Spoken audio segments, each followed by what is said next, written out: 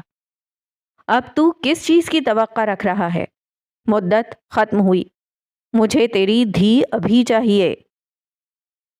گرو مکھ کا جسم ہوا سے جھلملاتے خزاں کے پتوں کی مانند تھر تھر آیا، آنکھ آنسو بہا رہی تھی، ہاتھ اس آدمی کے آگے جڑے ہوئے تھے۔ مگر وہ میری دھی ہے، میرے جگر کا ٹکڑا، میں کیسے دے دوں اسے؟ اس نے مڑ کر ایک نظر سہمی ہوئی لڑکی کو ڈالی جس کے چہرے پر شوق کی انتہا تھی۔ کشمیری رخساروں پر کانچ سے آنسو ڈول رہے تھے، چاندنی آنکھوں میں مدد کی طلب تھی۔ تجھے اس کے بارے میں قرضہ لینے اور اڑانے سے پہلے سوچنا چاہیے تھا۔ اس نے گرو مکھ کو ایک طرف اچھالا۔ گرو مکھ زمین پر ڈھیر ہوا، پشت پر برتنوں نے وار کیا اور کوہنی فرش سے ٹکرائی۔ وہ درد سے چلا اٹھا۔ سہج کور پیچھے سے چلائی، نہیں لے کر جا سکتے تم میری بیٹی کو، نہیں۔ وہ آدمی اس لڑکی کے دونوں بازوؤں کو مضبوطی سے تھام چکا تھا۔ اس کی آنکھوں سے ٹپکتی ہوئی ہوس اس 14 سالہ لڑکی کو خاکستر کر رہی تھی۔ وہ لڑکی التجائیہ نظروں سے آس پاس دیکھنے لگی، فقط کوئی اس کی مدد کو پہنچے، یا شاید یہ جہنم زدہ لمحات محض خواب ہوں جو پلک جھپکنے کی سی دیر میں تمام ہو جائیں۔ مجھے جانے دو، مجھے چھوڑ دو، وہ مزاحمت کرنے لگی۔ پیچھے سے سہج نے اس آدمی کے بازو میں اپنے ناخن گاڑے، مگر وہ ایک مکے کی مار تھی۔ سہج زمین پر بری طرح ڈھیر ہوئی، سر فرش سے ٹکرایا۔ بابو جی مجھے بچا لے، میں تیری دھی ہوں، مجھے بچا لے۔ وہ آدمی اسے بازوؤں سے گھسیٹتے ہوئے خیمے سے باہر لے جانے لگا۔ بابو جی میں تجھ سے بہت پیار کرتی ہوں، بابو جی تو مجھے بچا لے، وائی گرو جی دی قسم مجھے بچا لے۔ گرو مکھ سنگھ کھڑا ہوا مگر آگے نہ بڑھا، بس خاموشی سے اسے دیکھتا گیا۔ خیمے کے باہر قدم نکالنے سے قبل اس نے مڑ کر فرش بوس سہج کور اور گرو مکھ کو دیکھا۔ 3 دن تک اگر تو نے رقم نہ لوٹائی تو اپنی دھی کو بھول جانا۔ انگلی اٹھا کر متنبہ کرتے ہوئے وہ نکل گیا۔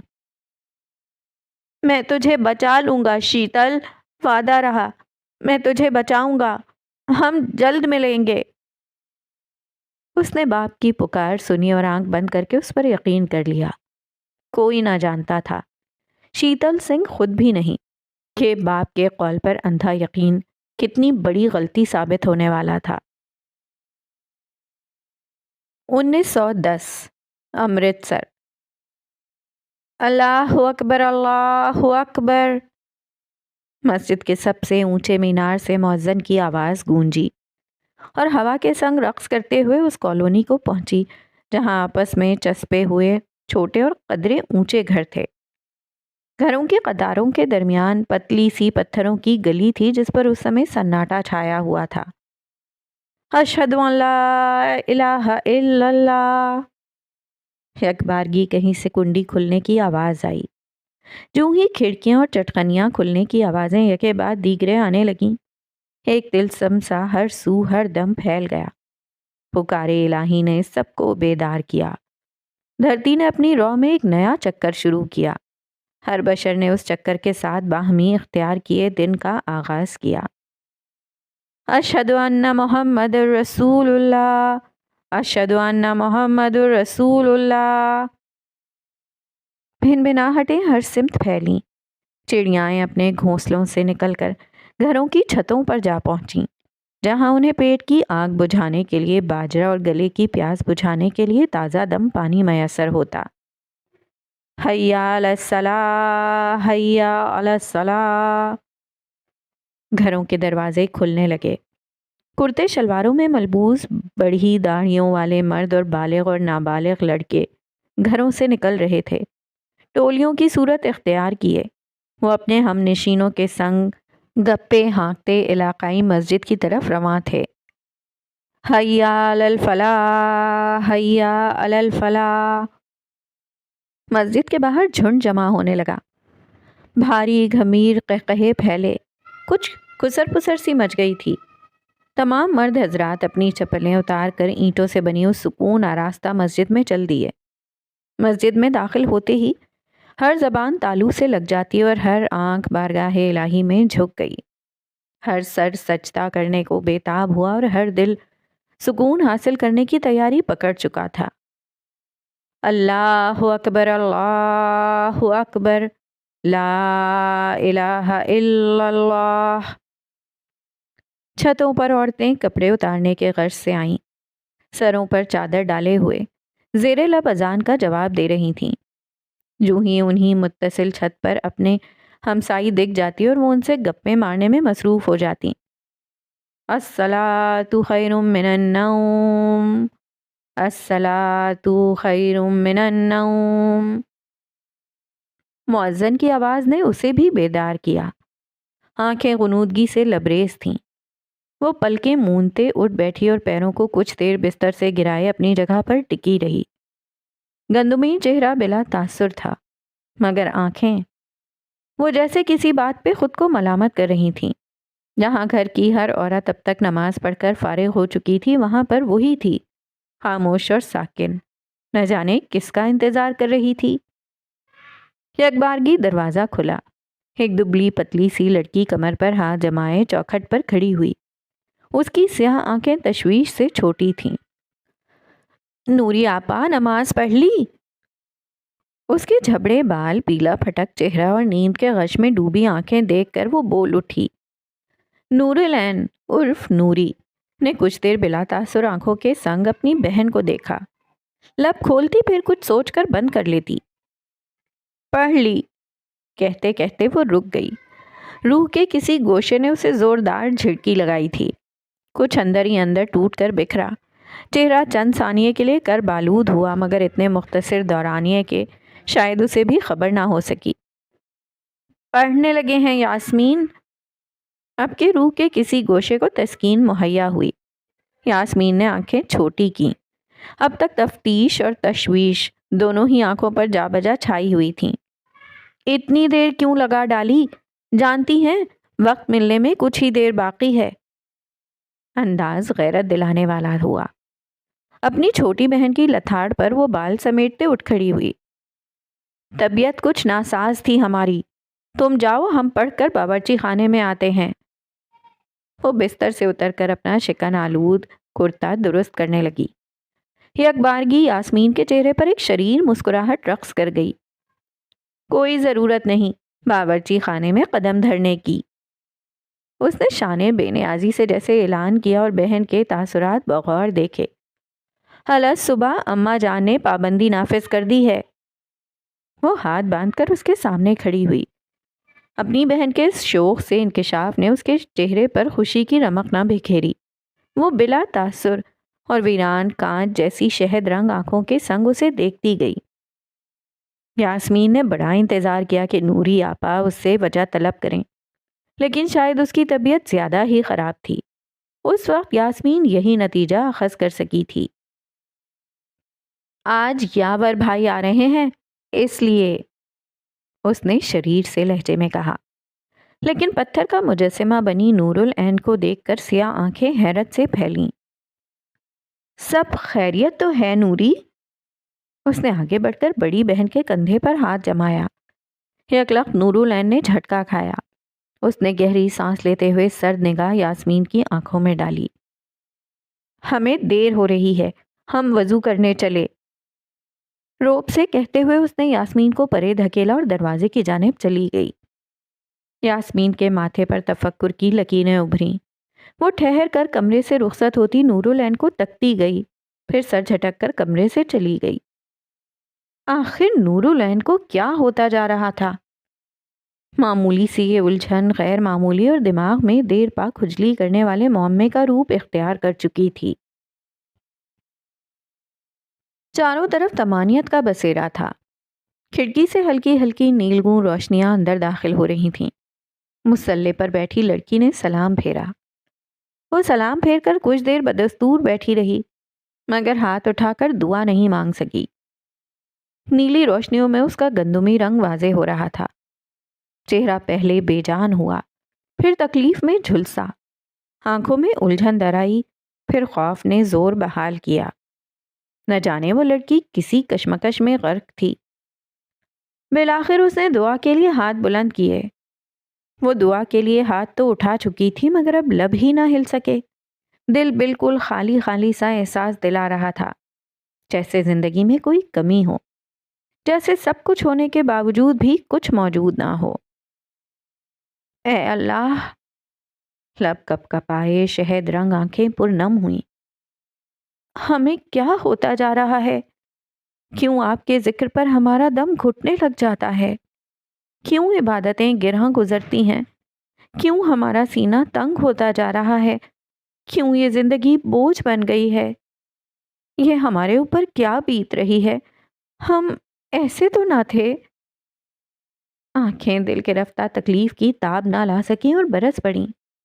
یک لخت کوئی یاد تازہ ہوئی، پیشانی شکن آلود ہوئی، مجرمانہ ندامت آنکھوں میں جھلکی۔ اوہ اچھا، تو کیا نورالعین کی یہ سزا ہے؟ اس کے اوپر جیسے انکشاف ہوا تھا، گردن جھکتی چلی گئی۔ کیا یہ ناانصافی نہیں؟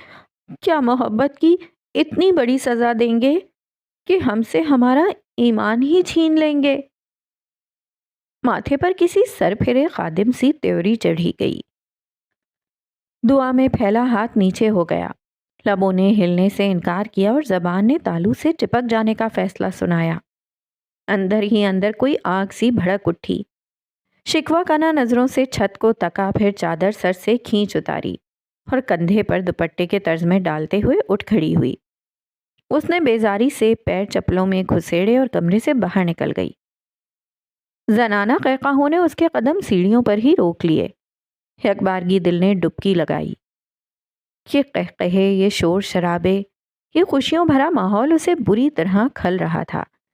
اس نے کرب سا کرب آنکھوں میں سماتے پلکیں میچ لیں۔ کسی سوچ کے تحت اس نے تاثرات بحال کیے۔ نورالعین، تمہارے راز سے تمہاری اور تمہارے خاندان کی ساکھ جڑی ہے۔ تم اس راز کی تلخی کو چہرے پر امڑنے کی اجازت نہیں دے سکتی۔ اس کی جوتی کی ٹاپ سنی جا چکی تھی، سو شور و غل آپ ہی تھم گیا۔ کھانے کی میز لوازمات سے سجی ہوئی تھی۔ سب کی نگاہیں اس پر ٹھہریں، گویا وہ آسمان سے اترتا ہوا کوئی ستارہ ہو۔ سربراہی کرسی پر کرتا پہنے ہوئے، سر پر صافہ باندھے ہوئے بختیار صاحب براجمان تھے۔ ان کے برابر میں ان کی اہلیہ درخشاں بیٹھی تھیں۔ درخشاں کے عین سامنے گلاب فاطمہ بیٹھی تھیں، جن کے سرمئی بال جوڑے میں بندھے تھے۔ عمر کی خستگی کے باوجود چہرے پر تر و تازگی اور شادابی تھی۔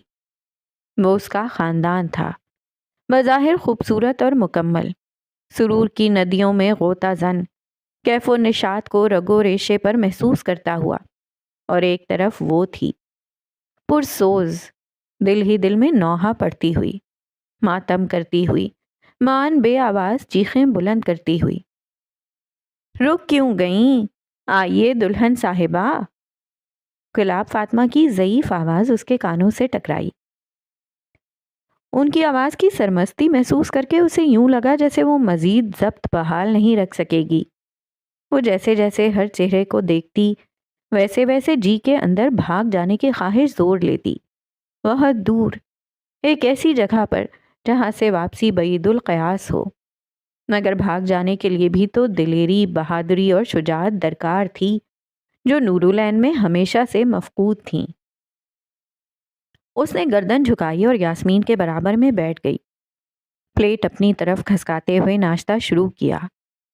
اس کی جھکی ہوئی گردن سے یہی اندازہ لگایا گیا کہ وہ شرما رہی تھی۔ معلوم ہے آج کون آ رہا ہے؟ بولنے والی گلاب فاطمہ تھیں۔ ان کی آنکھیں ہو بہو نورالعین جیسی تھیں۔ اب کے چہرے کی کھال لٹک گئی تھی، مگر یہ اندازہ لگانا مشکل نہ تھا کہ ان کی خوبصورتی بھی جوانی کے دنوں میں نورالعین سے زیادہ نہیں تو کم بھی نہ ہوتی ہوگی۔ یاسمین کی آنکھوں میں چوری پکڑے جانے والا تاثر سجا۔ درخشاں نے بخوبی جانچ لیا۔